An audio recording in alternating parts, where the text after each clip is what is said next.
আপনারা এক একটা হাদিস নেওয়ার জন্য 40 দিন পর্যন্ত সফর করে গিয়েছে। আল্লাহ পাক পবিত্র কোরআন পাকে বলছেন, কুল, হে নবী তুমি বলো, হাল ইয়াস্তাবিল্লাযীনা ইয়ালামুনা ওয়াল্লাযীনা লা ইয়ালামুন, যারা জানে এবং যারা জানে না উভয় কি সমান? উক্ত আয়াতের তাফসিরে প্রত্যেকটি তাফসিরের কিতাবের মধ্যে লিপিবদ্ধ। তার মধ্যে একটি তাফসিরের কিতাবের নাম বলছি তাফসিরে জালালাইন।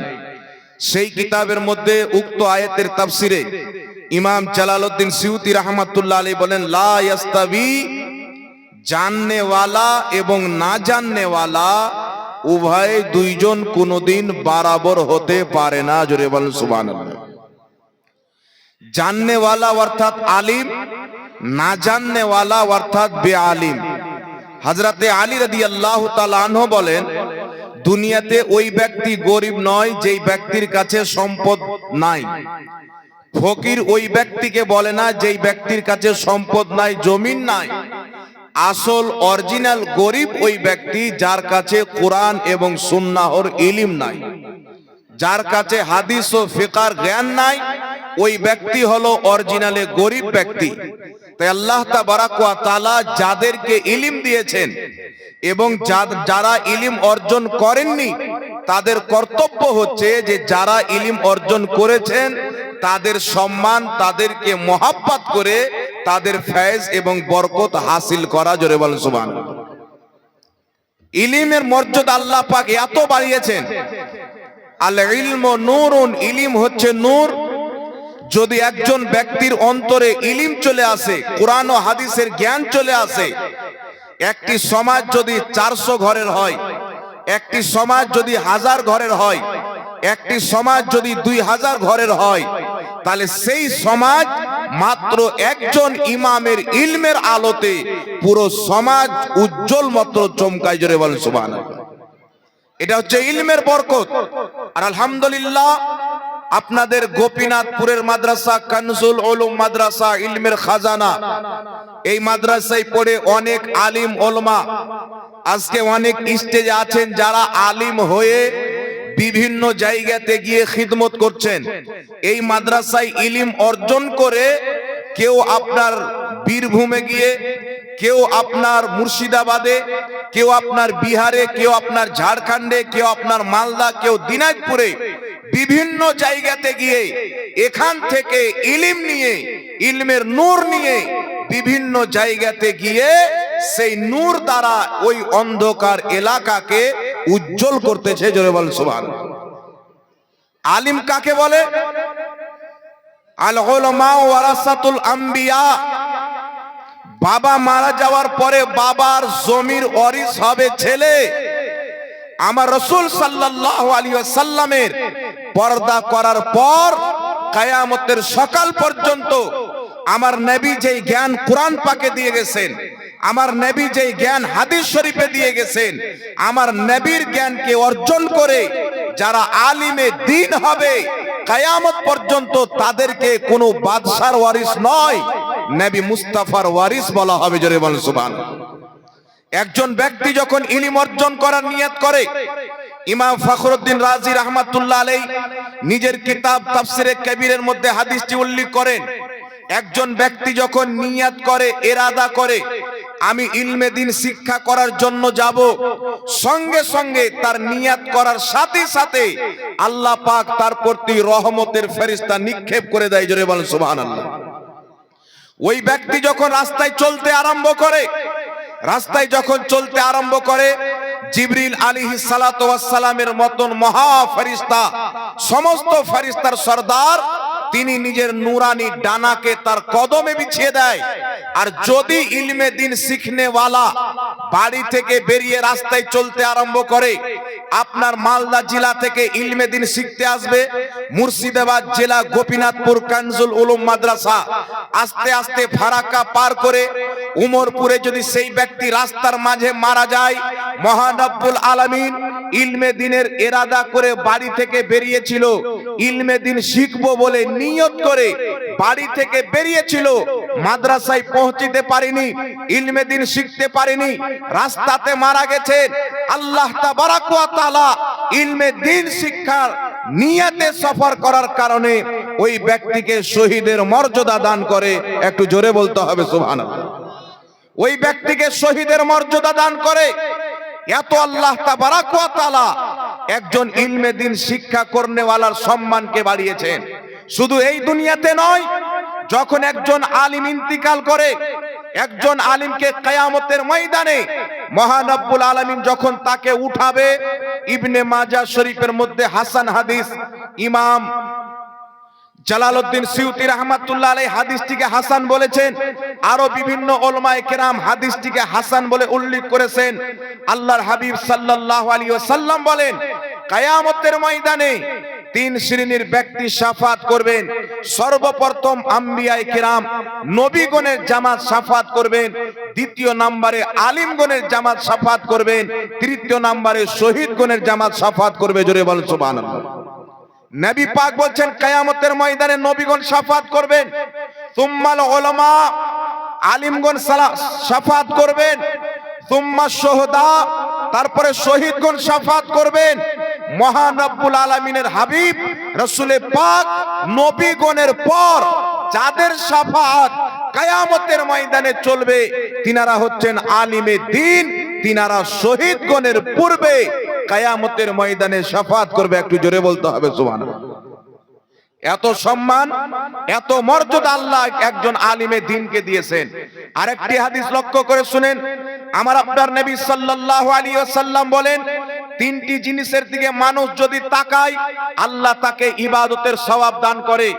একটি হচ্ছে দুনিয়াতে সর্বশ্রেষ্ঠ ঘর কাবাতুল্লাহ, মুসলমানদের কিবলা, আল্লাহ পাকের কাবার দিকে যেই ব্যক্তি তাকাবে, দৃষ্টিপাত করবে, আল্লাহ পাক তাকে ইবাদতের সওয়াব দান করবে। জোরে বলেন সুবহানাল্লাহ। রাসূলে পাক বলছেন, দ্বিতীয় নাম্বার পিতা মাতার চেহারার দিকে তাকানো ইবাদত, আর তৃতীয় নাম্বার হচ্ছে একজন সুন্নি সহিহুল আকীদা মুসলমান আলিমের চেহারার দিকে তাকানো ইবাদত। জোরে বলতে হবে সুবহানাল্লাহ। আলিম এমন একজন মর্যাদাবান ব্যক্তি, আল্লাহ এত সম্মান দান করেছেন, তার চেহারার দিকে আপনি যদি তাকান, এটা একটা আলিমে দ্বীনের চেহারা, এটাও আপনার ইবাদত হবে। এটা আমার কথা নয়, এটা হচ্ছে সমস্ত আলিমের আলিম, সমস্ত নবীদের নবী, পৃথিবীর শ্রেষ্ঠ আলিম মুহাম্মদ রাসূলুল্লাহ। জোরে বলতে হবে সুবহানাল্লাহ। আমার আপনার নবী সাল্লাল্লাহু আলাইহি ওয়াসাল্লাম বলছেন, যদি কোনো ব্যক্তি আলিমের মজলিসে বসে, যেন সেই ব্যক্তি নবীগণে মজলিসে বসার ফয়েজ এবং বরকত তাকে আল্লাহ পাক দান করবে। একটু জোরে হবে না সুবহানাল্লাহ। নবী পাক সাল্লাল্লাহু আলাইহি সাল্লাম ইলমের গুরুত্ব বুঝিয়েছেন। আল্লাহ তাবারাক ওয়া তাআলা পবিত্র কোরআন পাকে সর্বপ্রথম যদি চাইতেন বিসমিল্লাহির রহমানির রহিমকে অবতীর্ণ করতে পারতেন। যদি আল্লাহ চাইতেন আল্লাহু আকবার শব্দটি খুব সুন্দর, এটিকে অবতীর্ণ করতে পারতেন।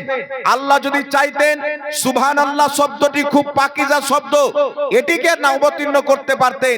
কিন্তু মহান রব্বুল আলামিন মহান গ্রন্থ পবিত্র কোরআন, এই কোরআনুল কারীমে 6666টি আয়াতের মধ্যে সর্বপ্রথম গারে হিরাতে আল্লাহ পাক নিজের হাবিবের প্রতি ওহী নাযিল করেছিলেন। তো কোরআন পাকের অন্য আয়াত নয়, সর্বপ্রথম আয়াত হচ্ছে ইকরা। জোরে বলেন সুবহানাল্লাহ। ইকরার অর্থ কি? তোমরা পড়ো। তো যারা পড়তে আরম্ভ করে, মাদ্রাসায় পড়াশোনা করে, তারা হচ্ছে আমার নবীর মেহমান। আর যারা ইলম অর্জন করে আলিম হয়ে যায়, তারা হচ্ছে আমার নবীর ওয়ারিস, নাইবে আম্বিয়া। জোরে বলতে হবে সুবহানাল্লাহ। আলিম ওলামার এত সম্মান আল্লাহ দিয়েছেন। আপনারা দেখছেন এখানে আলিম ওলামারা পাগড়ি পেয়েছেন। আমরা সকলে দোয়া করি আল্লাহ পাক এদেরকে যেন হযরতে আলী বাবুল ইলমের ফয়েজ বরকত এত বেশি করে দান করে, যেন এরা নিজের জীবনে বেঁচে থাকা পর্যন্ত দ্বীনে ইসলাম, মাসলাকে আহলে সুন্নাত ওয়াল জামাত, মাসলাকে আলা হযরতের খিদমত তা শ্বাস পর্যন্ত যেন করতে পারে। সকলে পড়ুন আল্লাহুম্মা আমিন। তাই বিরাদর ইসলাম, ইলমের মর্যাদা এত বেশি, রাসূল পাক বলছেন ইলমে দিন শিক্ষা করা প্রত্যেক পুরুষ এবং মহিলার উপরে ফরজ। রাসূল পাক বলছেন যদি তোমাদেরকে ইলমে দিন শিক্ষা করতে চীন যেতে হয়, লাউ কানা বিসিন, তোমরা চীন পর্যন্ত যাও, কিন্তু ইলমে দিন অর্জন করে এসো। কত বড় মর্যাদা, কত ফজিলত! ইলমে দিন শিখতে গিয়ে রাস্তাতে যদি মারা যায়, আল্লাহ তাকে শহীদের মর্যাদা দান করে। তাহলে জানতে হবে, বুঝতে হবে, একজন আলিমের সম্মান, ইলমে দিনের সম্মান আল্লাহ তাবারাক ওয়া তাআলা কত বাড়িয়েছে, বলেন সুবহানাল্লাহ। এই ইলম একজন জাহিলের মধ্যে যদি চলে যায়, তাকে আলিম বানিয়ে দেয়। এই ইলম যার মধ্যে আসবে সে খোদাকে চিনবে, ইলম যার মধ্যে আসবে সে রাসূলকে চিনবে, ইলম যার মধ্যে চলে আসবে সে আকীদার ব্যাপারে জানবে, ইলম যার মধ্যে চলে আসবে সে মিরাসের ইলম পেয়ে যাবে। যেই ব্যক্তি পড়াশোনা করবে সেই ব্যক্তি আকীদার ইলম পেয়ে যাবে, যেই ব্যক্তি পড়াশোনা করবে সেই ব্যক্তি তাফসীরের ইলম পেয়ে যাবে, যেই ব্যক্তি পড়াশোনা করবে সেই ব্যক্তি উসুলে হাদিসের ইলম পেয়ে যাবে। প্রত্যেকটা ইলম যদি পড়াশোনা করে আপনি ইলম অর্জন করে আলিমে দ্বীন হয়ে যান, আল্লাহ পাক আপনার মর্যাদা এত বাড়িয়ে দেয় যে দুনিয়াতে আপনি নাইবে রাসূল আর কিয়ামতের ময়দানে শাফাআত করার আল্লাহ আপনাকে অনুমতি প্রদান করবে। জোরে বলুন সুবহানাল্লাহ। কথা বুঝতে পারছেন বাবা? এই জন্য আমাদের আলিম উলামা, আমাদের ছেলে পেলেকে আলিম বানানোর প্রয়োজন আছে না নাই? আর জোরে বলেন আছে না নাই? রাসূল করিম সাল্লাল্লাহু আলাইহি ওয়াসাল্লাম বলেন তোমাদের মধ্যে সবচাইতে ওই ব্যক্তি ভালো যেই ব্যক্তি নিজে ইলমে দিন শিখেছে এবং অপরকে শিখায়। আজকে আপনাদের সামনে দেখছেন ইনি একজন মহান ব্যক্তি, মুনাজির আহলে সুন্নাত হযরতুল আল্লাহ মুফতি আলী হোসেন কাদরী সাহেব কিবলা। ইনি চাইতেন ইনার জ্ঞান, ইনার ইলম আল্লাহ পাক পরওয়ারদিগার আলম এত বেশি দিয়েছে, ইনি চাইলে যে কোনো ব্যবসা করতেন, কোটি টাকা, কোটিপতি পর্যন্ত আল্লাহ চাইলে হতে পারতেন। পারতেন কি পারতেন না? জোরে বলেন, পারতেন কি পারতেন না?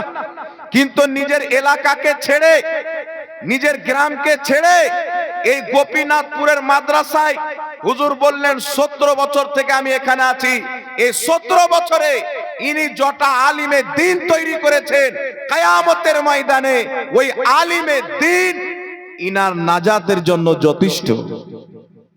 সুবহানাল্লাহ হবে না? আর একটু জোরে বলেন না সুবহানাল্লাহ। মাদ্রাসার প্রত্যেকটা শিক্ষক ধন্যবাদ পাওয়ার যোগ্যতা রাখেন, তিনারা মেহনত করে পরিশ্রম করে এমন এমন ফুল দিয়েছেন। আজকে এই স্টেজে ইনার ছাত্র দেখতে পাবেন, আজকে মসজিদে ইনার ছাত্র দেখতে পাবেন, মাদ্রাসার দারসগাতে ইনাদের ছাত্র দেখতে পাবেন।